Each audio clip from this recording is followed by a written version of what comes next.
حضرت عمر فاروق رضی اللہ تعالی عنہ. حضرت سیدنا ابو موسیٰ اشعری کہتے ہیں کہ میں نے نا صفائی کی، مال غنیمت کی میں نے صفائی کی، تو 1 دینار مجھے نا کہیں پڑا ہوا مل گیا. تو فرماتے ہمیں اجازت ہوتی تھی کہ 1 آدھ دینار ہم اپنی مرضی سے کہیں خرچ کر سکتے. اگر آپ ناراض نہ ہوں تو ہمارے ہاں جب چیئرمین صاحب، ناظم صاحب ٹھیکے دیتے ہیں تو ٹھیکیدار ان کا چھوٹا بھائی ہوتا ہے یا چچا کا بیٹا ہوتا ہے یا خالہ کا بیٹا ہوتا ہے. وہ خود ناظم ہوتے ہیں اور ان کا چھوٹا بھائی ٹھیکیدار ہوتا ہے. یعنی وہ نا سارا کچھ گھر کے اندر ہی رہتا ہے. گھر کے اندر ایک پیسہ دیتا ہے، دوسرا واپس اس کو واپس کر دیتا ہے گھر کے اندر ہی. اب تو خیر ہمارے لوگ سمجھدار ہو گئے. ایک بندہ ایک سیاسی جماعت میں ہوتا ہے، دوسرا دوسری میں، اور تیسرا جس کی بھی حکومت آئی حکومت تو ہماری رہے گی نا، ایک بندہ تو ہے نا اس جماعت میں. یہ اچھا لوگوں نے ایک طریقہ نکالا ہے. تو حضرت عمر کے بیٹے گزر رہا تھا تو حضرت ابو موسیٰ اشعری کہتے ہیں میں نے صفائی کی تو 1 دینار نکلا. تو میں نے وہ 1 دینار نا حضرت عمر کے بیٹے کو دے دیا. میں نے کہا لو بیٹا اپنے چچا کی طرف سے تحفہ. تو گھر جا کے انہوں نے حضرت عمر کو بتایا کہ چچا نے پیسے دیے ہیں. چھوٹے بچے تھے. حضرت عمر نے حضرت ابو موسیٰ اشعری کو بلا لیا اور بلا کے فرمانے لگے میں تو تمہیں اپنا دوست جانتا تھا اور تم نے میری اولاد کو ہی دنیا دار بنانا شروع کر دیا. میرے بچوں کو ہی تم نے دنیا دار پیسوں پہ لگانا شروع کر دیا. میں تو تمہیں یار سمجھتا تھا. فرمایا تمہیں چاہیے تھا میرے بیٹے کو نصیحت کرتے کہ بیٹا پیسوں سے رب راضی نہیں ہوتا، اس کی رضا والے کام کیے جائیں تو رب راضی ہوتا ہے. اور فرمایا تمہیں کوئی اور گھر نہیں ملا تھا تباہ کرنے کے لیے، میرا ہی گھر ملا تھا. اٹھاؤ اپنا دینار اور خبردار آج کے بعد میرے بچوں کے ساتھ یہ والی نیکی نہ کرنا. اور ہمارا کیا سٹیٹس ہے؟ دوستی ہے یہ اس سے جو تحفے زیادہ دے، جو بچوں کو خراب کرنے میں مدد زیادہ کرے، اس کے ساتھ گرانا. حضرت عمر نے گھر پہ اور سب سے بڑھ کر اپنی ذات پہ توجہ کی. حضرت ابو مالک رضی اللہ تعالیٰ عنہ کہتے ہیں میں عمر کے پیچھے پیچھے ایک باغ میں گیا، اکثر اس باغ میں جایا کرتے تھے. اور عمر جا کے نا تو درخت کے نیچے بیٹھ گئے اور فرمانے لگے او امیر المومنین اللہ سے ڈر جا، ورنہ جس رب نے حکومت دی ہے وہ عذاب بھی بڑھا دے گا. ڈر جا رب سے. کبھی ساری زندگی حضرت عمر نے اپنا کوئی تعارف نہیں کرایا، کبھی نہیں. ایک بندے نے آپ کے سامنے تعریف کر دی آپ کی تو فرمانے لگے تو خود بھی ہلاک ہوا اور مجھے بھی ہلاک کر دیا. کیا ضرورت پڑی ہے میری تعریفیں کرنے کی؟ اتنی دیر میری تعریف میں لگائی. اللہ کا ذکر کرتا رب تجھے ثواب دیتا، حضور پہ درود پڑھتا تو رب تیرے اوپر رحمتیں نازل کرتا. کس چکر میں ہے؟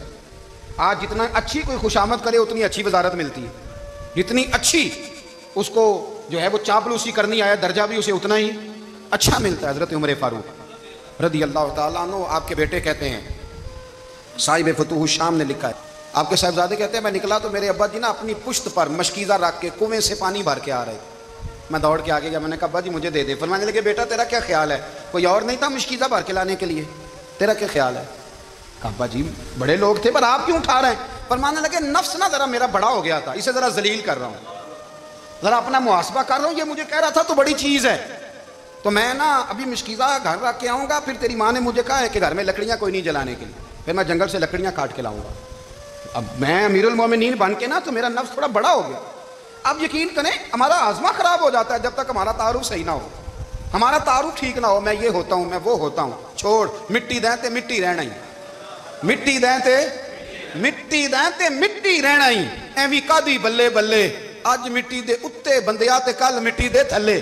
مٹی دیں تے مٹی رہنا ہی. کادی بلے مجھے پوچھ لو، مجھے جان لو، میرا نام لے لو، میں بھی آیا ہوں، میں بھی ہوتا ہوں، میرا بھی یہ تذکرہ ہے. میں بدکار پرانا خادم کسے در ملی نہ ڈھوئی. یہ تے واصف یار نے نظر جو کی تھی تے واصف واصف ہی ہوئی. یہ تو بڑی بات کی بات ہے، تو بات کی بات ہے صاحب. ورنہ من نانم کے من نانم، جو ہم ہیں اس کا ہمیں پتہ تو ہے نا بھائی. کبھی بھی یہ جو ذات کا چکر ہے نا، میں بھی ہوں مجھے بھی، او بھائی یاد رکھو میں کون ہوں. یہ جو نام نمود اور یہ خواہشیں اور یہ جو وقار، یہ تو کمزور لوگوں کا طریقہ ہے. جس کو اپنا تعارف کرانا پڑ گیا اس سے بھی زیادہ کمزور کوئی ہے. فوٹو میں دکھاتا پھرتا ہے فلانے کے ساتھ فوٹو فلانے، تو کمزور بندے یہ کام کرتا. حضرت عمر فاروق اللہ اکبر، حضرت عمر جیسا بندہ 24 لاکھ مربع میل کا حکمران، اور شاہ روم کو خط لکھ کے کہتا ہے میں منت نہیں کرتا میں حکم دیتا ہوں. اتنا تگڑا بندہ. جنگ قادسیہ کے لیے حضرت سعد بن ابی وقاص کو بھیجا، فتوح الشام پڑھ کے دیکھیں. حضرت عمر بڑے پریشان ہیں، اتنے دن ہو گئے کوئی رپورٹ ہی نہیں آئی. اب تو موبائل ہے نا، تو 1 منٹ کی رپورٹ لیں آپ، بلکہ آپ 1 منٹ کی فوٹو لیں، آپ رپورٹ تو دور رہ گئی. حضرت عمر فاروق رضی اللہ تعالیٰ عنہ بڑے پریشان ہیں کہ قادسیہ میں حضرت سعد بن ابی وقاص کے ساتھ لوگ جہاد کرنے گئے، رپورٹ کوئی نہیں آ رہی. اتنے پریشان تھے کہ باہر نکل کے نا اس رستے پہ بیٹھ جاتے جو رستہ قادسیہ کی طرف سے آتا تھا. اس جو بھی آتا جاتا پوچھتے جنگ کے کیا حالات ہیں. ادھر جب اللہ نے فتح دے دی نا تو حضرت سعد بن ابی وقاص رضی اللہ تعالیٰ عنہ نے نا ایک قاصد کو خط دے کے بھیجا. کہنے لگے عمر کے پاس جاؤ انہیں اطلاع دو کہ الحمدللہ اللہ نے اسلام کو فتح عطا کر دی ہے. یہ حضرت عمر کو جا کے دینا, وہ بڑے پریشان ہوں گے. وہ جو اس زمانے میں اس طرح ہوتا تھا کہ کئی دور دور سے صحابہ جو دوسرے شہروں کے ملکوں کے رہنے والے ہوتے تھے وہ بھی آ کے شامل ہو جاتے تھے جہاد میں. کوئی ایک دفعہ مدینے آیا, کوئی 2 دفعہ آیا, پھر اپنے اپنے علاقوں میں. بہت سارے لوگوں نے زیادہ دفعہ حضرت عمر کو دیکھا بھی نہیں تھا. وہ جو قاصد خط لے کے آیا تھا نا, اس نے 1 آدھ دفعہ دیکھا تھا. حضرت عمر بوڑھے ہو گئے, وہ پہچانتا نہیں تھا. میری بات کی سمجھ آ رہی ہے آپ حضرات کو؟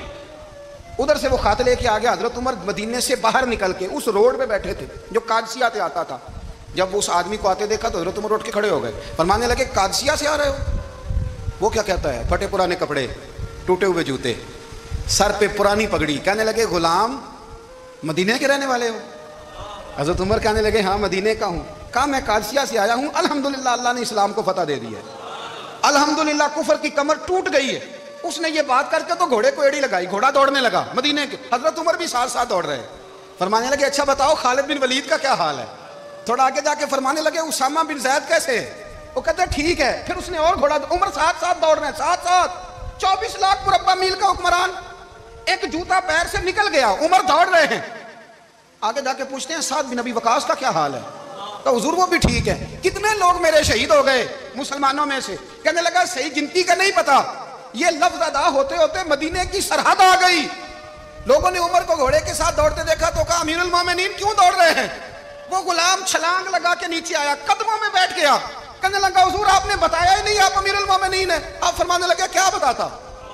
میں تو اونٹ چلانے والے کا پتر ہوں, کیا بتاتا؟ وہ عمر ہوں جس نے اپنے گناہوں کا حساب دینا ہے, کیا بتاتا؟ جو سعد بن ابی وقاص کو جہاد پہ بھیج کے خود بزدلوں کی طرح گھر میں بیٹھا ہے, کیا بتاتا؟ کوئی حیثیت نہیں, کوئی تار. تو نے اچھا کیا, تو مجاہد تھا, مجھے ساتھ ساتھ دوڑایا, تو نے اچھا کیا. جتنے لوگ تھے چیخے مار کے رونے لگے. حضرت فاروق اعظم سے کہنے لگے عمر جب تک تیرے جلوے رہیں گے اللہ کامیابیاں ہی عطا فرمائے گا, جب تک تیرا رنگ رہے گا اللہ تعالیٰ نوازتا ہی رہے گا. کچھ نہیں, کبھی اپنا آپ ظاہر ہی نہیں کیا. بہت بڑے تھے, بہت بڑے تھے حضرت عمر, بڑے تھے, لیکن ساری زندگی اپنے محاذ. حضرت ابو رافع غلام تھے, قرآن پاک بڑا سونا پڑھتے تھے. حضرت عمر جب بھی انہیں ملتے کہتے ابو رافع تو عمر سے اچھا ہے, قرآن بڑا شاندار پڑھتا ہے.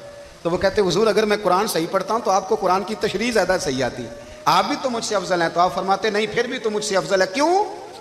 اس لیے کہ تو اپنے غلام اپنے آقا کی نوکری بھی ٹھیک کرتا ہے اور رب کی عبادت بھی ٹھیک کرتا ہے, اور مجھے خالی صرف عبادت کرنی ہوتی ہے وہ بھی ٹھیک نہیں کر پاتا. ساری زندگی اپنا محاسبہ, ساری زندگی اپنے گریبان میں دیکھا, ساری زندگی اپنے آپ کو پرکھا, اپنے آپ کو ٹٹولا. 62 سال عمر بیت گئی. حضرت حذیفہ بن یمان ایک صحابی تھے, میرے نبی کریم علیہ السلام نا ان سے راز کی باتیں کرتے تھے. ہر بندے کا ہاضمہ ٹھیک نہیں ہوتا, سب سے راز کی بات نہیں کرنی چاہیے. حضرت حذیفہ بن یمان کہتے ہیں حضور راز کی باتیں بتاتے. مدینہ منورہ میں جو منافقین تھے ان کی لسٹ بھی نبی پاک نے حضرت حذیفہ بن یمان کو دی تھی. جب کوئی مشکوک آدمی مر جاتا نا تو صحابہ کہتے ہیں ہم دیکھتے اگر حضرت حذیفہ نے جنازہ پڑھا ہے تو ہم بھی جنازہ پڑھ لیتے. نبی پاک نے بھی کچھ جنازے نہیں پڑھے, ترمذی میں ہے, فرمایا عثمان سے جو بغض رکھے اس کا جنازہ نہیں پڑھیں گے. حضرت حذیفہ بن یمان اگر جنازہ پڑھتے تو لوگ پڑھتے, وہ نہ پڑھتے تو لوگ جنازہ نہ پڑھتے. حضرت حذیفہ بن یمان کہتے ہیں جناب عمر فاروق کی خلافت کے آخری ایام تھے, کچھ دنوں کے بعد وہ شہید ہو گئے. فرماتے آدھی رات کا وقت تھا, میں گھر میں سویا تھا بڑا بے فکر, اچانک میرے دروازے پہ دستک ہوئی, میں گھبرا کے اٹھا, اتنی رات کو کون آیا؟ کہتے ہیں قربان جاؤں, دروازے پہ گیا تو امیر المومنین فاروق اعظم دروازے پہ. میں نے کہا عمر کوئی حکم تھا تو مجھے بلا لیتے. کہنے لگے میں نا امیر بن کے نہیں آیا, تیرا ویر بن کے آیا ہوں. امیر المومنین کی حیثیت سے سرکاری کام سے بلاتا تو وہاں بلاتا, مجھے ایک ذاتی کام پڑ گیا. کہتے میں نے عمر کو گھر کے اندر بلا کے چارپائی پہ بٹھایا. میں نے کہا حضور میں غریب آدمی ہوں, میں کیا آپ کے کام آ سکتا ہوں؟ تو کہتے ہیں انہوں نے نا مجھے ساتھ بٹھا لیا, پھر میرا ہاتھ پکڑ لیا. کہنے لگے تو عمر کو جانتا ہے؟ عمر جھوٹ نہیں بولتا. تو جانتا ہے عمر وعدوں کا پکا ہے؟ کہا حضور جانتا ہوں. کہا میں اس وقت آیا ہوں جب دیکھ بھی کوئی نہیں رہا. حضرت حذیفہ بن یمان کہتے ہیں پریشان ہو گیا, حضور پہلیاں نہ بجھوائے, مہربانی کر بتائیں کدھر آئے ہیں. حضرت عمر فاروق فرمانے لگے 62 سال کا ہو گیا ہوں, 63 میں چل رہا ہے, داڑھی سفید ہو گئی ہے, پھل پک گیا, اٹھ فریدہ ستیا, داڑھی آ گئی پور, اگا نیڑے آ گئی, پیچھا رہ گیا دور. اب قبر حشر کا معاملہ صاف نظر آنے لگا ہے. کہا حضور مجھ سے کیا چاہتے ہیں؟ حضرت عمر رو پڑے, کہنے لگے آج میں عشاء کے بعد نکلا ہوں تو نبی پاک کے صحابہ مجھے نیک کہہ رہے تھے, پھر میں نے بچوں کی ماں سے اور بچوں سے بھی پوچھا ہے, وہ بھی مجھ سے راضی ہیں, پر حذیفہ تیرے ساتھ نبی پاک راز کی باتیں کرتے تھے، سچ بتا کہیں عمر کا نام منافقوں میں شامل تو نہیں؟ سچ بتا ان منافقین میں تو شامل نہیں، کہیں اوپر سے تو نہیں سارا کچھ؟ حضرت حذیفہ بن یمان کہتے ہیں میں باپ کے مرنے پہ اتنا نہیں رویا جتنا عمر کے سوال پہ رویا۔ میں قدموں میں بیٹھ گیا، میں نے کہا نہیں عمر، یہ تو میں نے نہیں سنا، لیکن یہ میں نے نبی پاک سے ضرور سنا ہے کہ میرے بعد اگر کوئی نبی ہوتا تو عمر ابن خطاب ہوتا۔ یہ میں نے اپنے کانوں سے سنا ہے کہ عمر جس گلی سے گزرے شیطان راستہ بدل جاتا ہے۔ یہ میں نے اپنے کانوں سے سنا ہے کہ 950 سال حضرت جبریل جناب عمر کی شان بیان کریں تو پھر بھی بیان نہیں ہو سکتا۔ یہ میں نے ضرور سنا۔ دوستو، ساری زندگی حضرت عمر نے اگر دوسروں کا محاسبہ کیا تو اپنا اور اپنے بچوں کا بھی کڑا خیال رکھا، اپنی ذات پر بڑی توجہ دی۔ جو لوگ اپنا بھول جاتے ہیں نا، ہمیں اپنی صحت کا بڑا خیال ہے لیکن اپنی روحانی زندگی کا کوئی خیال نہیں ہے، قلبی زندگی کا کوئی تصور نہیں ہے۔ آپ یقین کریں، موٹا آدمی کمزور ہونے کے لیے جدوجہد کر رہا ہے، کمزور طاقتور ہونے کے لیے، لیکن جس کو کتنے دن بیت گئے اللہ رسول کی یاد میں رویا ہی نہیں، کتنے دن بیت گئے نہ سننے کو دل ہی نہیں چاہا، جسے مہینوں بیت گئے اور قرآن پاک کی طرف نظر ہی نہیں گئی، وہ فکر مند ہی نہیں۔ زندگی زندہ دلی کا نام ہے، مردہ دل کیا خاک جیا کرتے ہیں؟ بھائی حضرت عمر کی زندگی دور حاضر میں ہمیں یہ سبق دیتی ہے کہ کڑی نگرانی رکھو اپنے پودوں کی، کڑا خیال رکھو اپنے ذاتی باغ کا، اور یہ جو تمہارے دل کی دنیا ہے، یہ تمہاری روح کی زندگی ہے، اس کا محاسبہ کرتے رہو۔ نبی کریم علیہ السلام نے فرمایا اپنا حساب خود کر لو قبل اس کے کہ تمہارا حساب کیا جائے۔ اپنا حساب، بولیے اپنا حساب۔ ہم ساری دنیا کا حساب کرتے پھرتے ہیں، کوئی کہاں سے کماتا ہے کہاں کھاتا ہے، پر اپنا حساب حضور نے فرمایا حساب کر لو قبل اس سے کہ تمہارا حساب۔ مولا علی فرماتے ہیں نماز پڑھ لو قبل اس کے کہ تمہاری نماز پڑھی جائے۔ یہ بڑا عجیب معاملہ ہے کہ ہم جتنے لوگ ہیں ہمارا معیار یہ ہے کہ سامنے والا غلط ہے اور میں ٹھیک، یعنی دوسرے کا بچہ گلی میں نظر آ جائے تو اس کی غلطیاں نکلنی شروع ہو جائیں گی، اور میرا بچہ سارا شہر گھوم آئے ایک ٹائر پہ موٹر سائیکل پہ، تو ہم کہتے ہیں کہ ابھی بچہ ہے، انشاءاللہ سیانا ہو جائے گا۔ اگر ابا جی آج تک سیانے نہیں ہوئے کس کو سمجھا لیں، تو پھر بیٹے کا سیانا ہونا تو ہو سکتا ہے کہ وہ 60-70 سال لگ ہی جائیں۔ گھر کے اندر جب تک توجہ نہیں ہوتی، اور سب سے پہلے جب تک اپنی ذات پر توجہ نہیں ہوتی، تو والد کا جب تک کردار بچے نہیں دیکھتے جب تک، اتنی دیر تک ان کا تبدیل ہونا ممکن نہیں ہوتا۔ حضرت عمر فاروق رضی اللہ تعالیٰ عنہ نا باہر والوں کا بھی بڑا سخت حساب کرتے تھے۔ بڑا ایک گورنر صاحب نے لباس بڑا شاندار پہننا شروع کر دیا تھا، تو حضرت عمر نے اتروا کے نا تو انہیں ٹاٹ کا لباس پہنا کے تو اونٹ چرانے کی ڈیوٹی دے دی تھی۔ اتنا سخت احتساب کرتے۔ کسائی کی دکان پر بھی 1-2 گھنٹے کھڑے ہوتے تھے۔ جو آدمی مسلسل 2 دن گوشت خریدتا تھا نا، فرماتے تھے اس کا ٹیکس بڑھا دو، لوگوں کو دال نہیں مل رہی اور یہ روز گوشت کھاتا ہے۔ حضرت فاروق اعظم، اس کو جزیہ کہا جاتا تھا، یا کچھ اور معاملات ہوتے تو بڑھا دیتے تھے۔ مسلسل جو 2 دن آدمی گوشت کھاتا تھا، فرماتے تھے مدینے میں غربت ہے، اگر یہ والا نظام تم کرو گے تو غریب لوگ کس کی طرف دیکھیں گے۔ لیکن اس سے زیادہ بڑھ کر جو ان کی زندگی کا معیار اور سٹیٹس تھا وہ یہ تھا کہ اپنے گھر کا خاص خیال رکھتے، خاص توجہ کرتے۔ ملک شام سے اور ایران سے کچھ لوگ آپ کی خدمت میں آئے تو وہاں سے کچھ کنیزیں بھی آئیں، ان کے بادشاہ پیغام لے کے۔ شاہ ایران کی کنیز کو ملکہ نے کہا کہ نا حضرت عمر کی زوجہ کو دیکھ کے آنا ذرا کس طرح کی ہے۔ ہمارے ملک میں کیا کہتے ہیں، خاتون اول، جی خاتون، باقی سارے دونوں میں خاتون اول، ذرا خاتون اول کو دیکھ کے آنا۔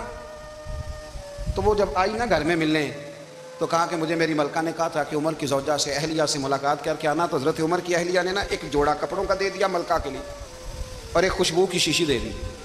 اب جب وہ تحفے وہاں بھیج گئے تو اس ملکہ نے نا کچھ سونے کا سامان بھیجا، کچھ زیورات بھیجے، کچھ تحائف بھیجے۔ جب حضرت عمر کے گھر آئے نا، وہ خادم لے کے آیا، اس نے کہا جی آپ کی اہلیہ نے تحفے بھیجے تھے، تو جواب میں شاہ ایران کی بیوی نے، یہاں جس ملک کا وہ سفیر تھا، انہوں نے بھی یہ بھیجے۔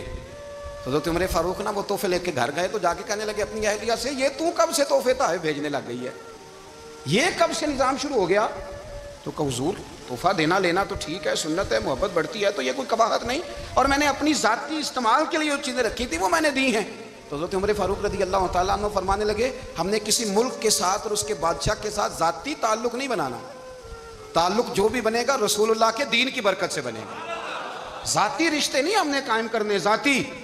آپ کے ملک کی جو ایئر لائن جس کا ہر سال خسارے کا ڈنڈورا پیٹا جاتا ہے نا، وہ ہمارے بادشاہ صاحب اور صدر صاحب اگر غیر ملکیوں کو گھوڑا کبھی بھیجنا ہو نا، گھوڑا، تو پورا ایک جہاز گھوڑا لے کے تحفے میں جاتا ہے، پورا جہاز غریب قوم کا، یہ سرمایہ، اور قوم بڑی بادشاہ ہے، لائنوں میں لگ کے ووٹ دیتی ہے. دو کام ہمیشہ لائن میں لگ کے کرنے ہیں، ایک بل لائن میں لگ کے جمع کرانا ہے اور ایک ووٹ لائن میں لگ کے، تاکہ پھر پورے 5 سال لائن میں ہی لگے رہیں. مرضی سے آپ ووٹ دینا، پر جو بات درست ہے اس کو سنو.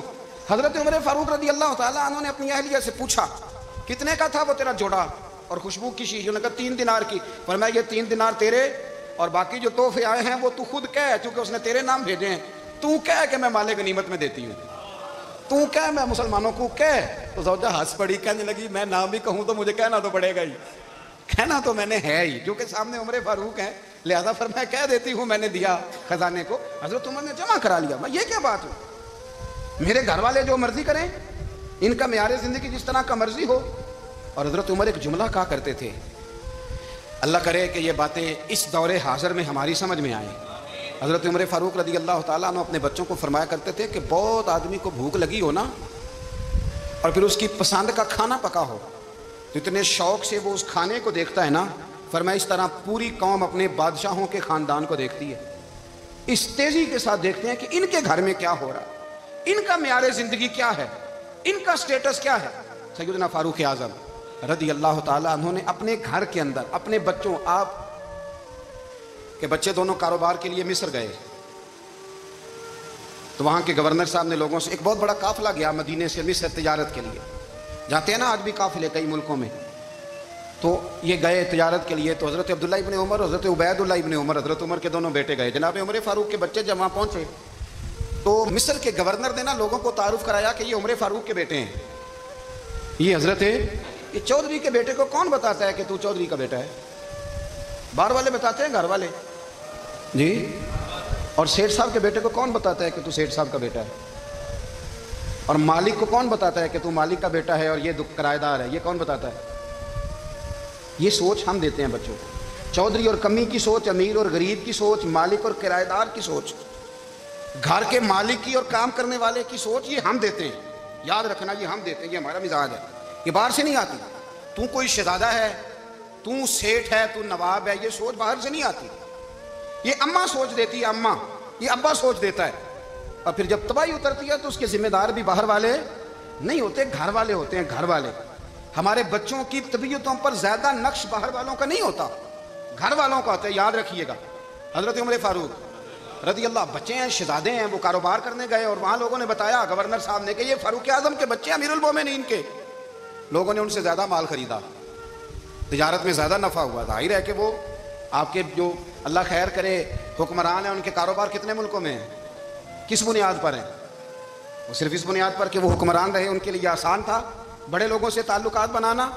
حضرت عمر فاروق رضی اللہ تعالیٰ عنہ کے بچے ڈھیروں مال کما کے جب واپس آئے نا، تو حضرت عمر سے آ کے بچوں نے بطور محبت کا، ابا جی اللہ نے بڑا ہی فضل کیا ہے، بڑا مال کمایا الحمدللہ، یہ دیکھیں کتنا نوازا ہے. تو حضرت عمر کہنے لگے سارے قافلے نے اتنا ہی کمایا ہے؟ سارے قافلے نے اتنا ہی کمایا ہے؟ کہ حضور نہیں، سارے قافلے نے اتنا نہیں کمایا، سب کو اتنا نہیں ملا. وہ تو وہاں گورنر صاحب نے لوگوں کو تعارف کرایا تھا کہ یہ عمر کے بچے ہیں، تو لوگوں نے پھر ہم سے بڑا ہی خریدا. تو حضرت عمر فرمانے لگے ٹھیک ہو گیا، میں بات سمجھ گیا ہوں، اس طرح کرو جو تمہاری اصل زر تھی نا، جو راز تھی، وہ رکھ لو اور باقی سارا مال مال خزانہ میں جمع کرا دو. اس لیے کہ یہ تم نے تجارت نہیں کی، یہ تم نے اپنے باپ کا نام بیچا ہے، یہ تم نے امیر المومنین کے بیٹے ہونے کا فائدہ اٹھایا ہے. فرمایا یہ تمہارا نہیں حق، یہ مسلمانوں کا ہے، اس لیے کہ یہ مال تم نے محنت سے نہیں کمایا، یہ باپ کی کرسی کا فائدہ اٹھایا ہے. اور فرمایا اگر تم نے مال جمع نہ کرایا تو میں مال بھی لے لوں گا زبردستی اور کوڑے بھی ماروں گا، ڈبل سزا دوں گا. مرضی سے جمع کراؤ گے تو کوڑوں سے بچ جاؤ گے. بڑے بیٹے نے تو جمع کرا دیا تو چھوٹا تھوڑا پریشان ہوا.